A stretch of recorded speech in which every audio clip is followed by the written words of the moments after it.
Quand la lune apparaît, tu peux la croiser en ville. Elle a 2 prénoms, un pour la vie, l'autre pour la nuit. Une croix sur ses études, le temps lui a mené la vie dure. Entre le café et la pharmacie, elle a ses habitudes. L'habitude d'être dans le froid, les jambes à l'air. Toute droite dans le noir, on la confondrait avec un lampadaire. Un combat contre la montre, elle danse avec son ombre.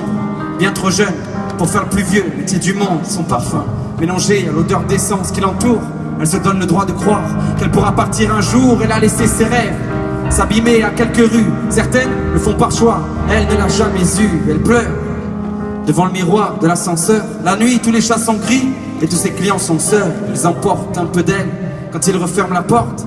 Et des traces apparaissent quand les caresses deviennent trop fortes. Elle est intelligente et drôle, mais pour être honnête, les hommes qui viennent la voir ne sont pas là pour la connaître. Sous la grande ours, elle fait tout pour leur faire envie. Elle doute et quand son maquillage coule, elle dit que c'est la pluie. Bien sûr, elle voudrait être ailleurs, ouais, partir d'ici, mais elle est prise en otage par le café et la pharmacie. Cernée, et que chaque soir est déjà demain. Elle a des tonnes de regrets coincés dans son petit sac à main. Les saisons passent, on s'habitue aux angoisses. Elle se dit que ça pourrait être pire en regardant le SDF d'en face. Les destins se ressemblent dans le périmètre.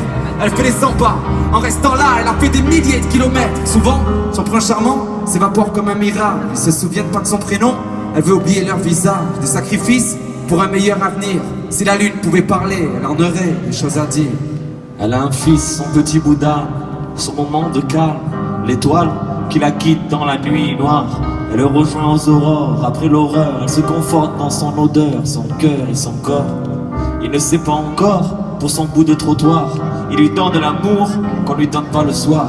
Elle le regarde dormir, d'un coup elle désespère. Comment lui expliquer où est passé son père? Un jour elle partira, elle amènera au loin, elle fermera une valise à la hâte. Un beau matin, elle s'échappera des griffes du périph' de Paris. Elle aura une maison, un chien, un château, un mari.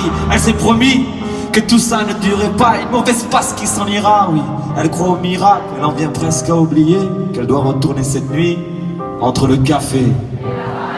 Sa mère pense qu'elle est engagée comme danseuse dans un cabaret, mais sa scène fait 2 mètres carrés. C'était la plus belle quand elle était au pays. Elle lui donne des nouvelles, des mensonges bien écrits. Elle fait bonne figure, mais au moment de raccrocher, ça lui brûle de lui dire de venir la chercher. Mais elle sait qu'ils sont pas loin, les loups qui la surveillent. Elle voudrait pas qu'ils s'en prennent à sa seule merveille. Nous, on sortait de boîte dans une voiture, on roulait vite. De la fumée, de la musique juste entre amis, on voulait rire. On n'avait pas envie de rentrer, et certains avaient trop bu. On savait pas trop où aller. Quand soudain on l'a vu, d'un coup on a ralenti lorsqu'on est passé au niveau de la pharmacie, juste à côté du café. Mon Dieu, ce qu'on peut être con quand on est entre potes. On a baissé la vitre, on a crié.